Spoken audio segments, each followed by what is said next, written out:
다 같이 조용한 기도 드리심으로 하나님께 예배합니다.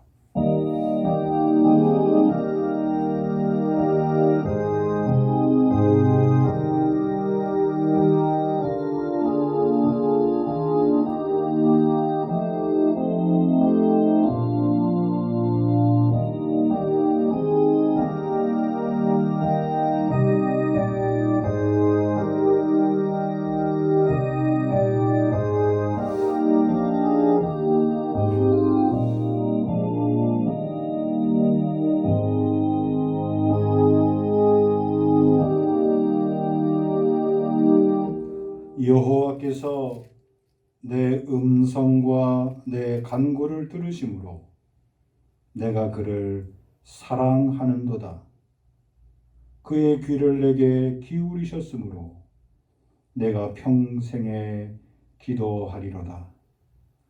사망의 줄이 나를 두르고 수월의 고통이 내게 이르므로 내가 환난과 슬픔을 만났을 때에 내가 여호와의 이름으로 기도하기를 여호와여 주께 구하오니 내 영혼을 건지소서 하였도다.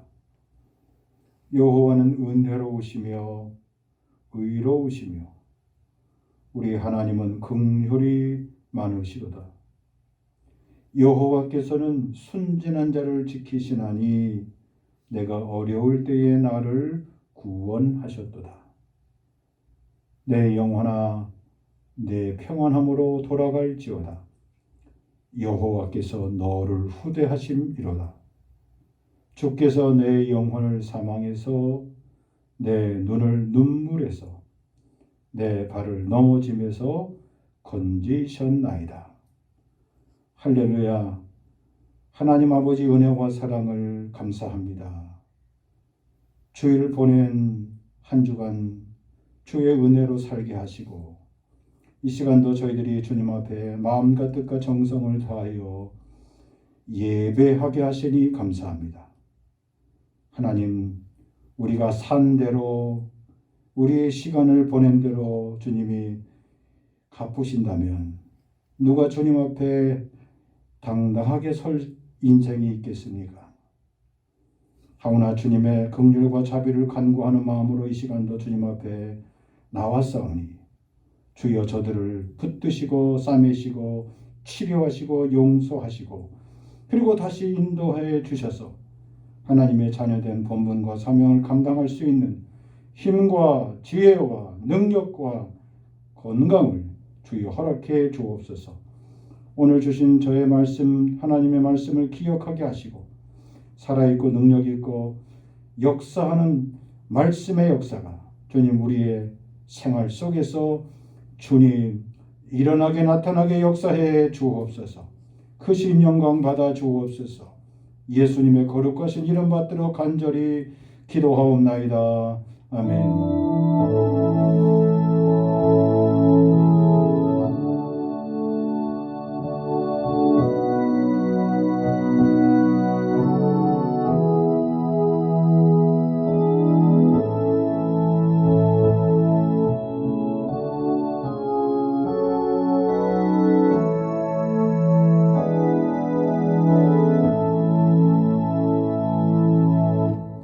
찬송 34장 부르시겠습니다.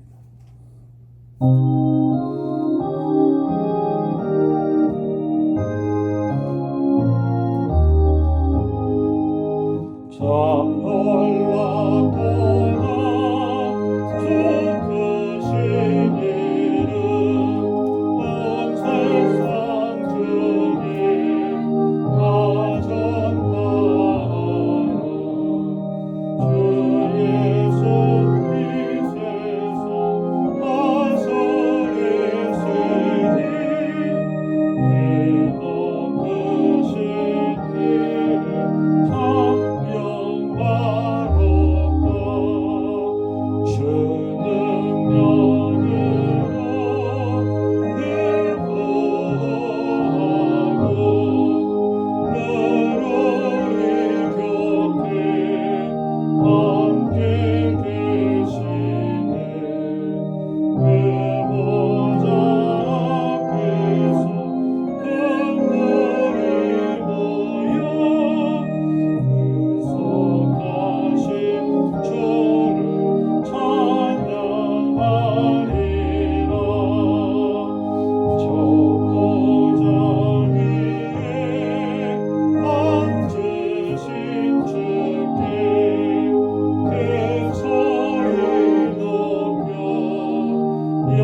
성경 말씀은 열왕기상 19장 5절 말씀부터 8절까지입니다.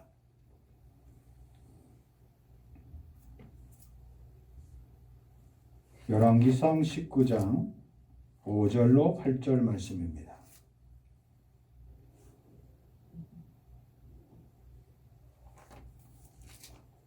로뎀 나무 아래에 누워 자더니 천사가 그를 어루만지며 그에게 이르되 일어나서 먹으라 하는지라.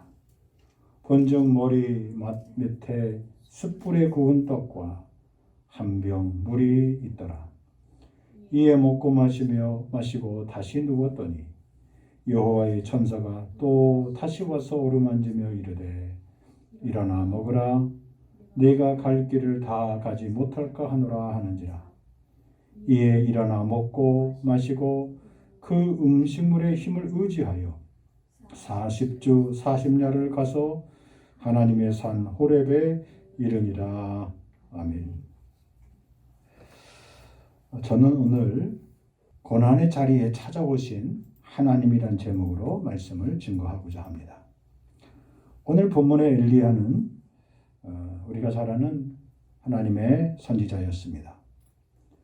그런데 갈멜산에서 누가 참 하나님이신지 아합의 선지자들과 영적 싸움을 벌여서 승리했습니다. 영적인 싸움에서 승리한 후 3년 6개월 동안 기근으로 허들었던 땅에 하나님은 비를 허락해 주셨습니다.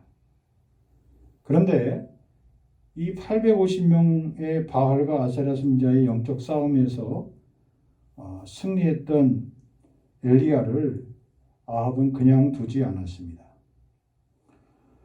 엘리야의 영적인 승리를 인정하지도 않고 도리어 더욱 군사들을 풀어서 엘리야를 잡아서 죽이려고 합니다. 엘리야는 몹시 당황했습니다. 아합의 칼날을 피하여 그는 밤새 도망치게 됩니다. 그래서 그가 부엘세바에까지 도망하게 됩니다. 그 부엘세바에 이르자 함께 데리고 왔던 사환을 놔두고 엘리야는 다시 광야로 나갑니다. 그리고 광야길에 하루길쯤 지나서 그가 지쳐서 그 자리에 머물게 됩니다. 바로 로뎀 나무 아래서 머물게 되었습니다. 그는 거기서 자신의 지난날의 모든 사역을 되돌아봅니다. 그리고 하나님께 이렇게 기도합니다. 주여, 넉넉하오니 지금 내 생명을 거두어 가소서. 나는 내 조상들보다 결코 낫지 못하나이다. 바로 그때 하나님은 엘리야에게 안식과 평안을 주십니다. 그리고 우리가 읽은 본문의 말씀처럼 일어나 먹으라고 천사를 통해 그를 위로해 주십니다. 그것도 한 번이 아니라 두 번씩이나 반복해서 그에게 힘을 북돋아 주십니다. 그리고 선지자의 갈 길을 다시 걸어가도록 그에게 용기와 격려를 부여해 주십니다. 이튿날 힘을 얻은 엘리야는 드디어 40주야를 걸어서 하나님의 산 호렙에 이르게 되었습니다. 19장 9절 말씀에 보면 엘리야가 그곳 굴에 들어가게 됩니다. 그리고 하나님의 말씀이 그에게 임하였습니다. 하나님께서 말씀하시죠. 엘리야야, 내가 어찌하여 지금 여기 있느냐. 10절의 말씀을 보니까 대답합니다. 내가 만군의 하나님 여호와께 열심히 유별하오니 이스라엘 자손이 주의 언약을 버리고 주의 제단을 헐며 칼로 주의 선지자들을 죽였으며 오직 나만 남았습니다. 나만 남았거늘 그들이 내 생명을 찾아 빼앗으려 합니다. 그래서 이렇게 여기로 도망치게 되었습니다. 라고 대답하죠. 그래서 하나님께서 다시 말씀합니다. 너는 나가서 여호와 앞에서 산에 서라 말씀하시고 하나님이 그에게 당신의 살아계심을 보여주십니다.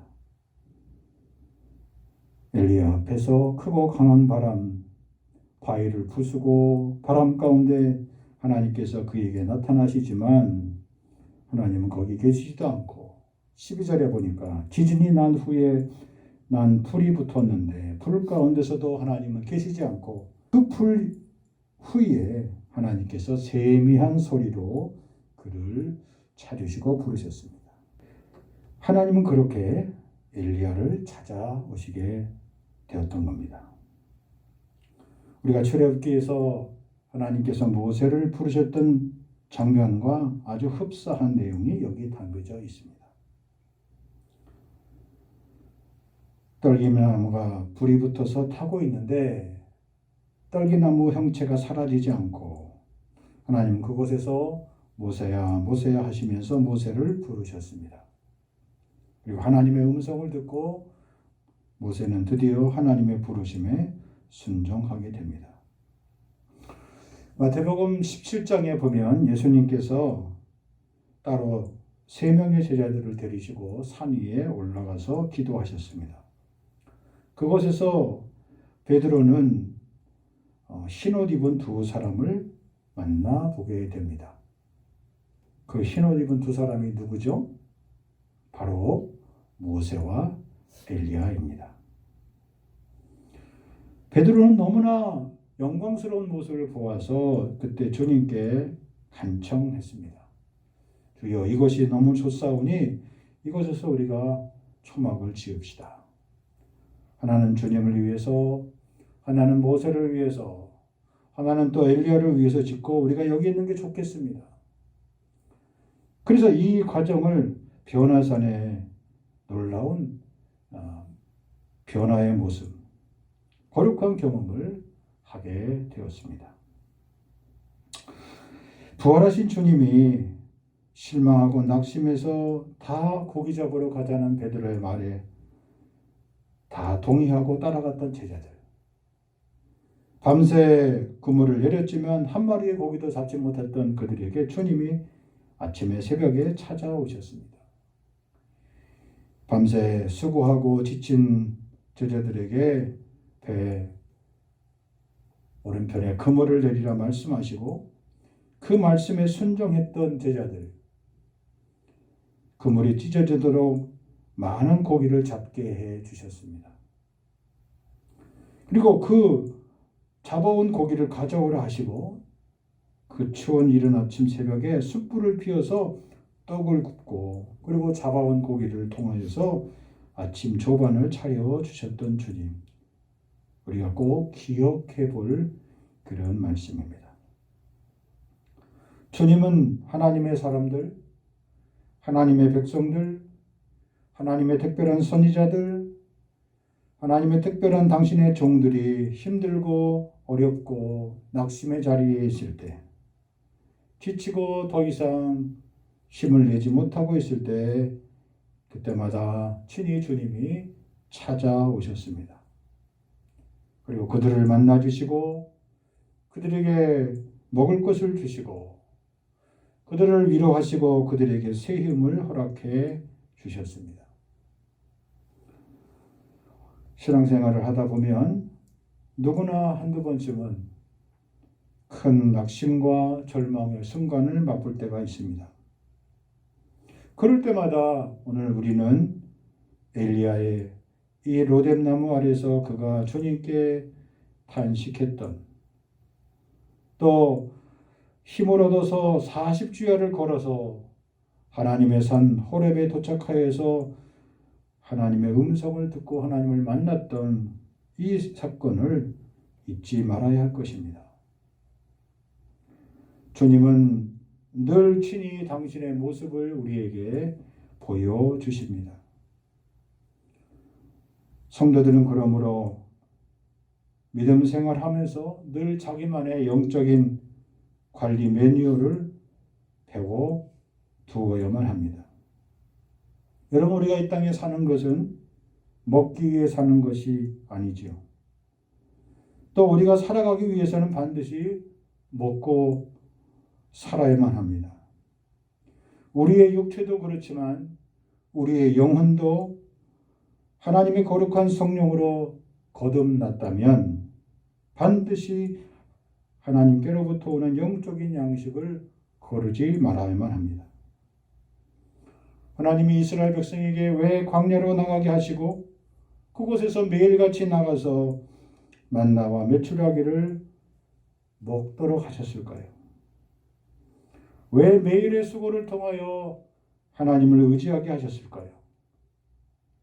주님께서 친히 기도를 가르쳐 주시면서 오늘날 우리에게 일용할 양식을 주옵시고라고 왜 가르쳐 주셨을까요? 우리에게 필요한 양식을 주옵시고라고 주소서라고 왜 친히 기도를 가르쳐 주셨을까요? 우리는 매일매일의 우리의 삶이 우리 힘으로 먹고 사는 것이 아니라 하나님께서 내려주시는 하늘의 만나를 먹고 살아야 하는 하나님의 사람들이기 때문에 그렇습니다. 우리 믿음 생활에 인내를 보여준 욥을 생각해 보시기 바랍니다. 욥은 동방의 부자였고 10자녀가 부럽지 않는 그런 동방의 부호였습니다. 느닷없이 그는 사탄의 시험에 의해서 그가 가진 모든 것을 다 잃었습니다. 재산도 잃었습니다. 종들도 잃었습니다. 자식도 잃었습니다. 아내도 잃었습니다. 그리고 자기의 남은 몸뚱아리도 건강도 다 잃었습니다. 그리고 자기가 믿고 따랐던 3명의 친구들마저도 자신을 향하여 끊임없이 고통을 주는 사람들로 뒤바뀌었습니다. 이 모든 고통과 절망의 과정을 겪으면서 욥은 욥기 23장에 자기 마음을 그렇게 표현했습니다. 욥기 23장 12절 말씀입니다. 내가 그의 입술의 명령을 어기지 아니하고 정한 음식보다 그분의 입의 말씀을 귀히 여겼도다. 내가 나의 입술로 당신이 허락하신 그 말씀의 명령을 지켜내기 위해서 내가 매 끼마다 정한 음식보다 그분이 말씀하시는 그 말씀을 더 소중히 존귀하게 여겼다는 겁니다. 말씀 앞에 자신의 고난을 비춰보고 말씀 앞에 자신의 신세와 자신의 형편을 되돌아보게 됐다는 겁니다. 그래서 그의 입술의 명령대로 그의 입술이 하나님을 원망하거나 하나님을 향하여 불평하지 않을 수 있었다. 그렇게 고백하고 있습니다. 주님은 우리의 선한 목자가 되어 주십니다.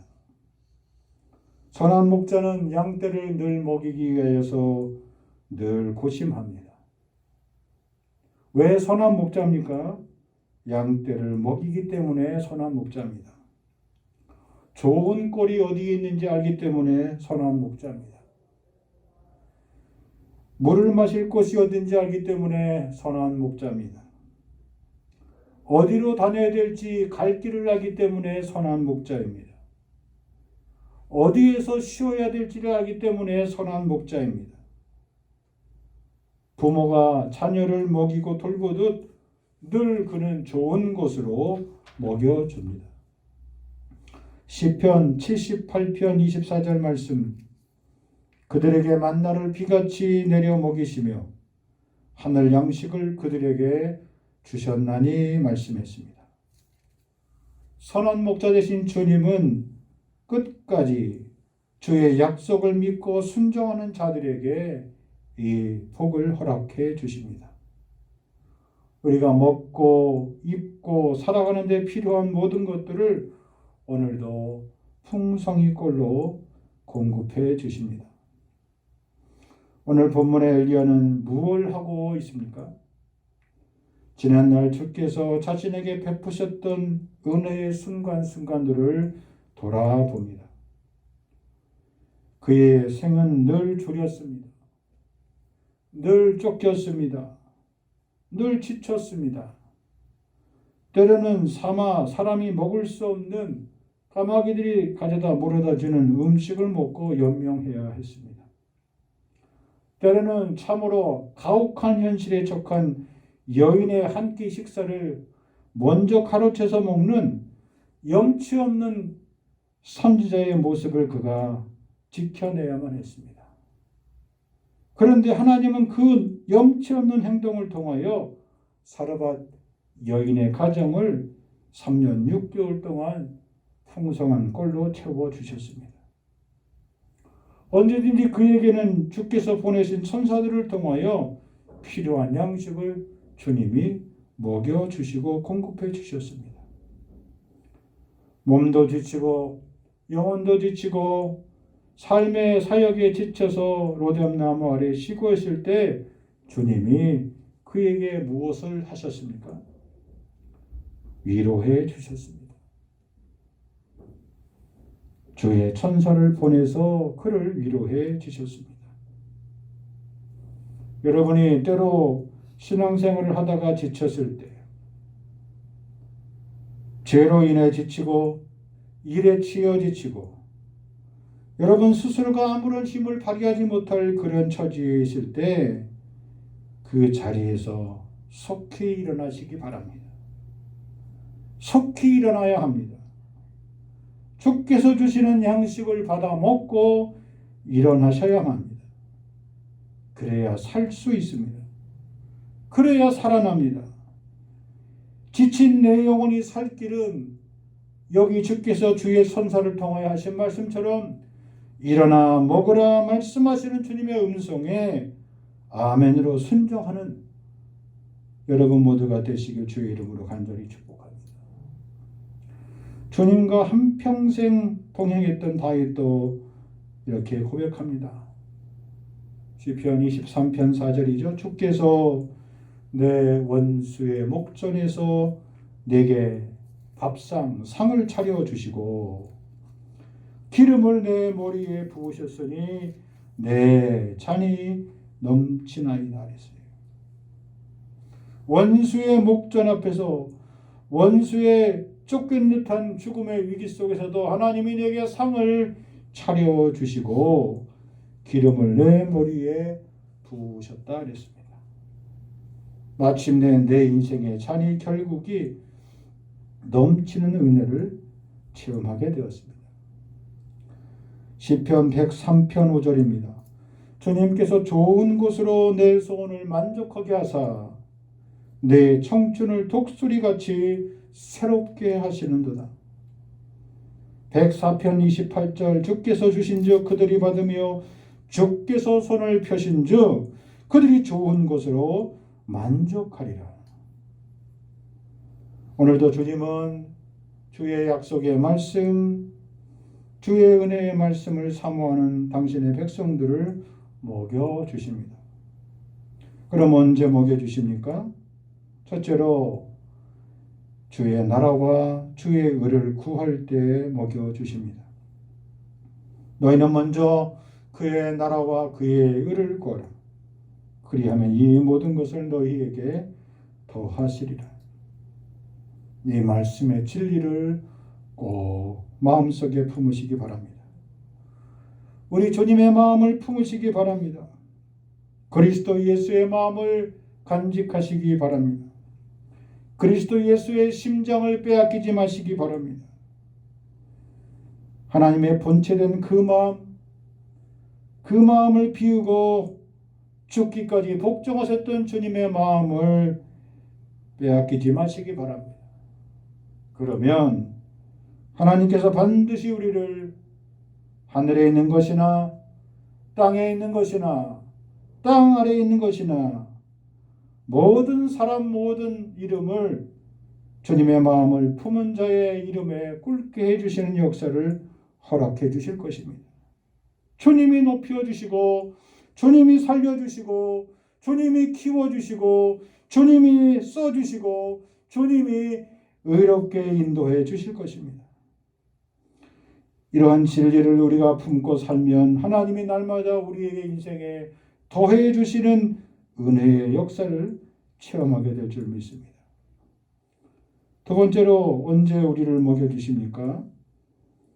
주님께서 필요에 따라서 주님의 필요를 따라 우리가 구할 때 주십니다. 잠언 30장 8절에 보면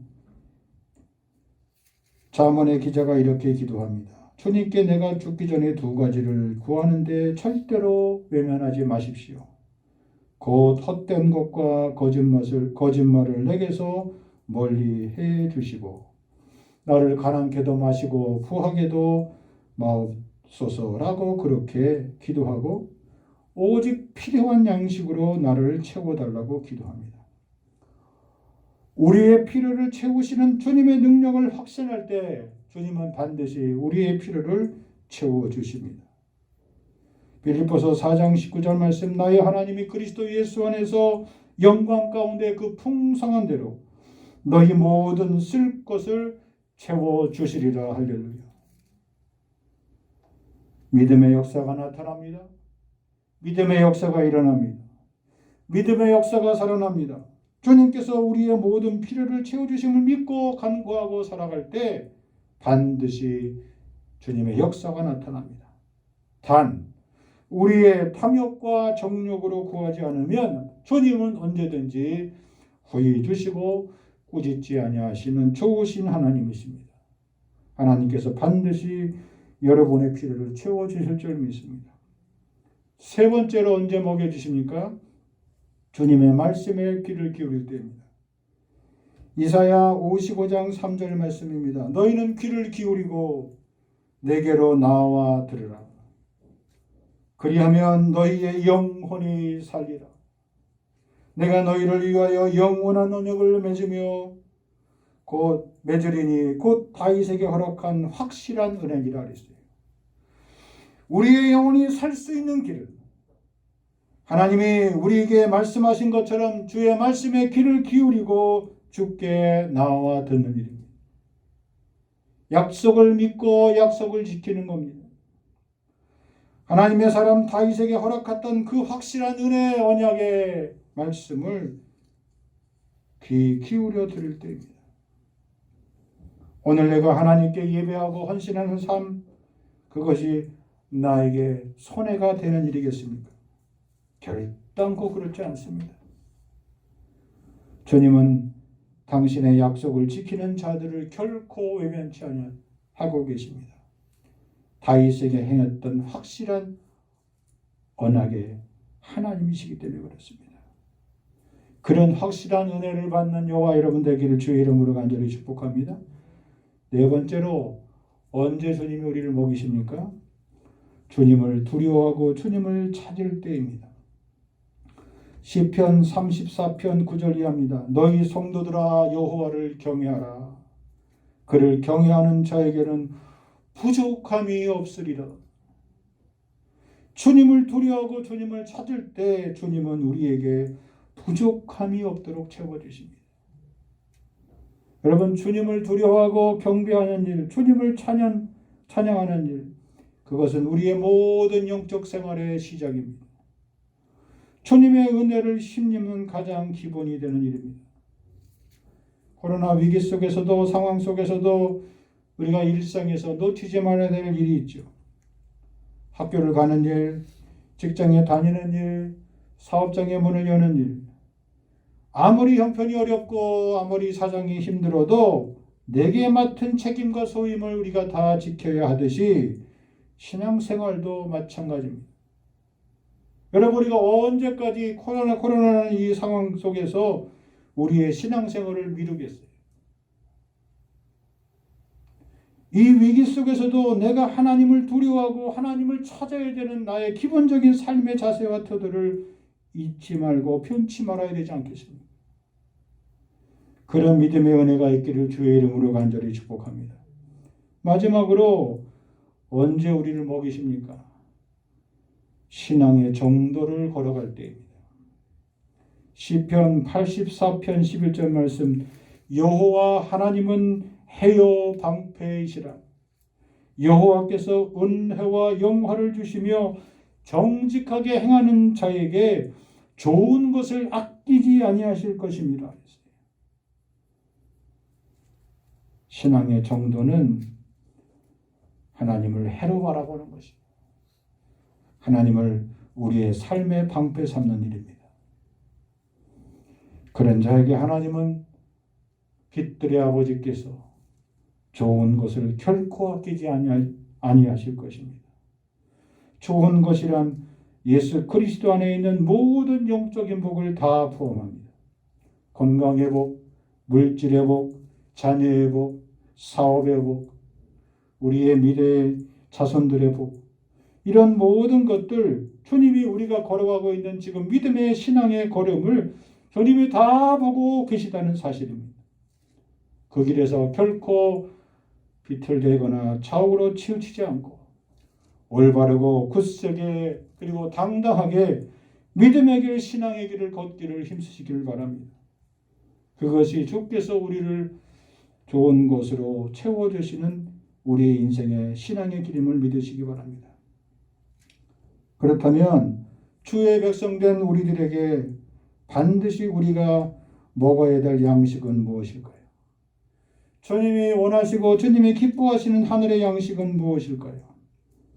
첫째로 말씀 양식, 바로 자신이 되신 주님입니다. 요한복음 6장 35절 말씀, 나는 생명의 떡이니 내게 오는 자는 결코 주리지 아니할 것이요 나를 믿는 자는 영원히 목마르지 아니라 말씀하셨습니다. 요한복음 6장 55절, 내 살은 참된 양식이요 내 피는 참된 음료더라. 주님을 우리가 먹고 마시는 거예요. 우리가 성찬을 통하여 주님과 내가 하나가 됨을 고백하듯이 내 몸속에서 예수 그리스도의 보혈의 피가 흐름을 고백하고 내 삶 속에서 주님의 살이 주님의 피가 되는, 주님이 호흡하시는, 주님이 나와 함께 동거하시고 동행하시는 그 복을 누리며 살 수 있어야 돼요. 주님 말씀을 먹는 거예요. 주님 자신의 말씀을 지켜 살아가는 삶이 우리가 받아 먹어야 될 하늘의 양식, 주님의 양식입니다. 두 번째로 주님이 주신 말씀입니다. 에스겔 3장 2절로 3절 있는 말씀입니다. 내가 입을 벌리니 그가 그 두루마리를 내게 먹이시며 내게 이르시되 인자야 내가 내게 주는 이 두루마리를 내 배에 넣으며 너의 창자에 채우라 하시기에 내가 먹으니 그것이 내 입에 달기가 꿀 같더라 말씀했습니다. 잠언 24장 13절 말씀, 내 아들아 꿀을 먹으라 이것이 좋으니라 송이 꿀을 먹으라 이것이 내 입에 다니라 했습니다. 꿀보다도 더 귀한, 송이 꿀보다도 더 귀한 주님의 말씀을 날마다 먹는 겁니다. 말씀을 읽고 말씀을 묵상하고 말씀을 암송하고 말씀을 지켜내는 삶, 이 연의 말씀을 읽고 듣고 지켜내는 자의 삶, 그것이 우리들이 일생도록 먹어야 될 하늘의 양식, 영의 양식인 것입니다. 세 번째로는 좀 특이한 것입니다. 무엇을 우리가 먹어야 할까요? 아직 구원받지 못한 우리 주변의 이웃들, 영혼들입니다. 사도행전 10장에 보면은 이방인 가운데 이달리아 부대의 백부장이었던 고넬료 가족이 나옵니다. 하나님은 고넬료의 경건한 삶을 축복하셔서 요바에서 기도하고 있던 베드로에게 환상 중에 말씀하시고 나타나십니다. 그리고 고넬료를 통하여서 종을 보내서 사도 베드로를 초청하게 합니다. 베드로는 한날 한시에 같이 기도하다가 꿈을 꾸게 되었고 환상을 보게 되었는데 커다란 보자기 사이에 더럽고 가증한 음식들이 차려져 있는데 일어나 잡아먹으라 하시는 주의 말씀을 듣고 그가 대답합니다. 하나님이 말씀하시기에 부정한 음식이 차려진 저 상을 내가 받아 먹을 수 없습니다. 여러 번 말씀하시던 주의 말씀을 그가 깨닫게 되었고 고넬료로부터 보낸 하인을 통하여서 이야기를 듣자 베드로는 깨닫게 되어서 고넬료의 집에 가게 되었습니다. 그리고 그 집에 모여있는 모든 사람들을 보고서야 비로소 하나님이 자신을 이방인들에게 사도로 보내신 뜻을 깨닫게 되고 그들 가정을 축복하고 거기에 모인 모든 사람들에게 세례를 베풀게 됩니다. 우리가 평생 먹어야 될 양식입니다. 주님 자신을 먹어야 되고 주님 말씀을 먹어야 되고 그렇게 먹어서 아직도 구원받지 못한 많은 영혼들을 우리가 받아 먹어야 되는 거예요. 영적으로 보면 그들의 영혼들을 우리가 붙들어줘야 되는 겁니다. 그들을 잡아먹어야 되는 거예요. 이 모든 사명을 감당하기 위해서 낭패와 실망과 좌절에 빠졌던 이 엘리야를 주님이 찾아오신 거예요. 이 공부하는 사람들 가운데 요즘은 공부의 방법에 대해서 일본 사람들이 많은 일을 했는데 일본의 공부 철학자 가운데 지바 마시아라는 사람이 있어요. 이 사람이 뭔 얘기를 했냐면 공부란 뭐냐라고 그 물음에 대해서 스스로 자기가 정리했어요. 여러분 왜 공부합니까? 왜 배웁니까? 왜 학교에 다닙니까? 왜 자격증을 땁니까? 왜 자신의 스펙을 키우기 위해서 열심히 노력합니까? 공부란 어떤 새로운 것을 남이 갖지 못하는 것을 배우는 것이다 하는데 그것은 절반의 정답이라는 거예요. 왜 공부하느냐? 이 사람이 아주 중요한 말을 했어요. 공부란 자기 파괴다 그랬어요. 기존의 환경에 적응해서 살고 있는 사고방식을 완전히 뜯어고치는 것. 완전히 바꾸는 것. 그리고 지금의 환경이 아닌 새로운 환경으로 이동해가는 것. 그것이 바로 공부라는 거예요. 그래서 진짜 공부는 자신이 갖고 있는 생각을 완전히 바꿀 수 있는 것. 그것이 참된 공부라는 거예요. 아무리 들으면 뭐합니까? 아무리 읽고 쓰고 보고 배우고 학교를 다니면 뭐합니까? 자기 자신의 삶에 있어서 기존의 생각이 바뀌질 않아요. 공부란 다시 말해서 자신의 정체성을 바꾸는 것이고 어떻게 자신을 바꿀 수 있는가? 자신이 갖고 있는 심리적인 한계를 뛰어넘는 거예요. 편견의 한계를 뛰어넘는 거예요. 그게 공부라는 거예요. 실제로 여러분 1923년도 될 때까지 여러분이 흔히 육상 경기 가운데 이렇게 400m 트랙을 4바퀴 도는 경기 있어요. 보통 서양 사람들 그걸 1마일 경기라고 말하는데 단거리 중에서는 가장 힘든 경기예요. 400m가 제일 힘들고 그보다 더 힘든 게 1600m예요. 그런데 그 기록을 4분대로 주파한 사람이 1923년도가 될 때까지 한 사람도 없었어요. 1880년부터 또 1896년에 올림픽이 처음 시작이 됐는데 그 이후로 이 기록을 깨트린 사람이 없었어요. 그런데 이 기록을 깨트린 사람이 나타났어요. 1954년도 영국의 육상 선수 로저 베니스터라는 사람이에요. 근데 이 사람은 정식으로 육상 선수가 아니에요. 영국의 옥스퍼드 의과대 다니는 의과생이에요. 이 사람이 뭔 공부를 하다 보니까 궁금한 거예요. 사람들이 왜 이 4분의 벽을 깨지 못하느냐? 모두가 이 4분대의 벽을 깨트리면 인간의 심장이 터져서 죽는다는 그런 잘못된 속설에 사로잡혀 있었어요. 그러니까 아무도 그 기록을 깨려는 생각을 갖지 못했어요. 이 의과대사 청년이었던 베니스터가 이 사실을 이 상황을 보고 안 되겠다. 이걸 내가 뭔가 보여줘야겠다. 그래서 그가 혼자 열심히 연습했습니다. 그래서 드디어 1954년도에 몇 년 만이에요? 1923년도 이전부터니까 약 30년 만에, 31년 만에 이 기록을 깨뜨렸어요. 3분 59초. 사람들을 깜짝 놀랐습니다. 그런데 한 번 이 로저 베니스터가 이 기록을 깨뜨리자 그로부터 한 달이 못 돼서 여러 사람들이 그 기록을 깨는 수많은 사람들이 나타났어요. 2달 후에는 그 기록이 또 깨졌습니다. 그리고 2년이 지난 1950년대에는 이 4분대에 마의 4분벽을 깬 사람이 300여 명이나 쏟아지게 되었어요. 어떻게 이런 일이 가능할까? 그때 로저 베니스터가 한 말이 있습니다. 이 사람의 유명세는 무엇입니까? 그의 위대함은 무엇입니까? 모든 사람이 가지고 있는 심리적인 한계, 그 한계를 깨트린 데 있는 거예요. 누군가 저 한계선을 넘으면 뒤이어 그 한계선을 넘는 사람이 계속해서 줄지어 이어서 꼬리를 물고 생긴다는 사실을 이 로저 베니스터가 가르쳐 줬어요. 여러분, 엘리야는 여기 로뎀나무 아래에서 뭘 생각했어요? 뭐라고 했습니다? 하나님 앞에 얘기했습니까? 너 여기 지금 뭐 하고 있느냐? 여기 왜 왔냐? 그랬더니 내가 지금까지 이렇게 사역을 하면서 하나님이 나와 함께해서 이렇게 살았는데 아합이 나를 죽이려고 해서 나만 혼자 살아남아서 여기 지금 이렇게 도망쳐와 있습니다. 하나님, 나도 더 이상 사역을 못하겠으니까 날 데려가십시오. 내 생명을 거두어달라고 했어요. 바로 그럴 때 그런 절망의 소리, 그런 한계에 부닥친 소리를 얘기했을 때 하나님이 엘리야의 눈을 새롭게 뜨게 해주셨어요. 야, 너만 혼자 여태까지 아합과 맞서서 영적인 싸움을 한 줄 아느냐? 네가 모르는 아합에게 무릎 꿇지 않는, 바알에게 무릎 꿇지 않는 사람이 몇 명이나 있는지 아느냐? 자그마치 7,000명이나 있다, 이 사람아.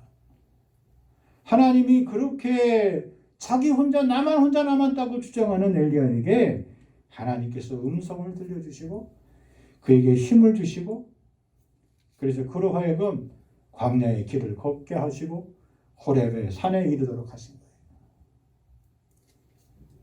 여러분, 이 코로나 위기 속에 많은 사람들이 말합니다. 아유, 뭐 온라인 예배 드리면 되고 자기 각자에 넘쳐서 예배 드리면 되지, 무슨 뭐 대면 예배냐. 여러분, 지금 이 상황 속에서도 하나님은 분명히 살아계시고 하나님의 약속을 믿고 하나님의 말씀대로 순종하는 이 세상의 세태에 무릎 꿇지 않는, 바알에게 무릎 꿇지 않는 7,000명의 사람이 있는 것처럼 하나님의 신실한 사람들이 있기에 이 땅이 살아있고 이 땅이 유지되는 거예요. 이 나라가 유지되는 거예요. 하나님의 신실한 사람들, 이름도 밝혀지지 않고 빛도 없이 묵묵히 자신의 길에서 하나님을 바라보고 약속을 믿고 순종하며 나아가며 하늘의 양식을 사모하며 살아가는 무성도들이 있기에 하나님은 이 땅을 사랑하시고 이 나라를 사랑하시고 우리를 축복하실 겁니다. 바라기는 오늘 이 아침 하나님의 세미한 음성을 듣는 저와 여러분 되시길 주의 이름으로 간절히 축복합니다. 엘리야를 만나셨던 그 하나님의 세미한 음성, 고난의 자리에 찾아오신 그 주님의 음성, 그 주님의 음성이 여러분에게 들려지기를 원하고 여러분에게 보여지기를 원하고 여러분의 가슴 속에 불같이 잘 박힌 목과 같이 새겨지기를 주의 이름으로 축복합니다. 내 남은 생을 통하여 주님만을 위하여 오직 주님의 영광만을 위하여 살아드리는 우리 모두가 다 되길 주의 이름으로 간절히 축복합니다. 주여 믿습니다. 감사합니다. 오늘도 엘리에게 나타났던 주님, 고난의 자리에 찾아오신 주님을 저희들도 만나 뵙게 하시니 감사합니다. 하나님, 우리 각자에게 주신 주님의 세미한 음성 듣고 순종하게 하시고 이 시대에 우리가 어떻게 하나님의 자녀로 살아야 될 것인지 다시 한번 주님 앞에 결단하며 나아가길 원하니 주여 붙들어 주시고 세워주시고 인도해 주시고 살려주시고 일어나 하늘의 양식을 먹고 힘을 얻게 하여 주시고 주의 영광의 자리에서 빛을 발하게 주님 도와 주옵소서. 예수님의 거룩하신 이름 받들어 간절히 기도하옵나이다. 아멘. 찬송 384장 부릅니다.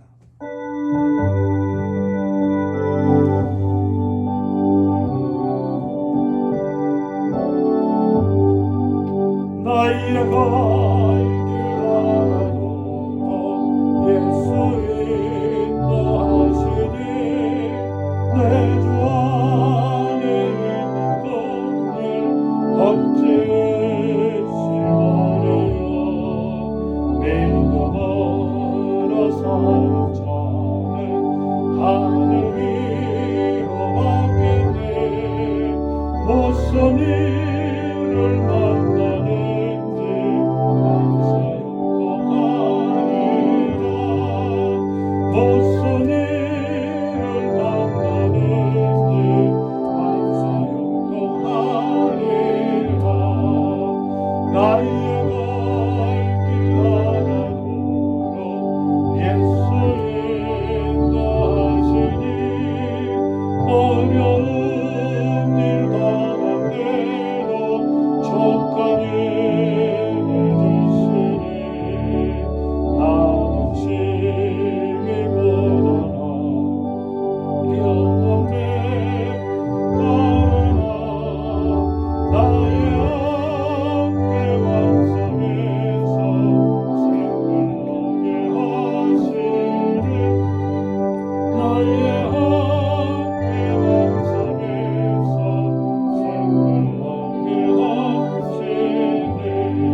나의 갈길 나가노라 예수 인도하시니 그의 사랑 어찌 큰지 말로 할 수 없도다 성령과 마파는 여가 하늘나라 갈 때에 영영 부를 나의 찬송 예수 인도하셨네 영영 부를 나의 찬송 예수 인도하셨네 아멘. 하나님 앞에 나와 10의 일과 감사와 주일과 선교 예물로 드립니다. 몸도 드립니다. 생애도 드립니다. 고난의 자리에 찾아오신 주님을 환영하며 주님 앞에 결단하며 나갑니다. 하나님 모든 것 받으시며 성별하시며 구별하시며 세우시며 붙드시며 허락하시며 그리고 주의 영광의 도구로 써 주옵소서. 이제는 부활 생명 되신 주 예수 그리스도의 은혜와 아버지 하나님의 넓고 크신 사랑하심과 오늘도 우리와 함께 일하시며 역사하시는 감동하시는 성령님의 내주의 역사하심이 하나님의 귀한 뜻대로 살기로 작정하는 당신의 귀한 백성들 머리머리 위에 생애 위에 가정 위에 직장 위에 일터 위에 학업 위에 사업장 위에 저들의 장래의 비전과 계획 위에 자녀들과 자손들 위에 세우신 교회 위에 길이 함께 하여 주시옵기만을 간절히 축원하옵나이다. 아멘.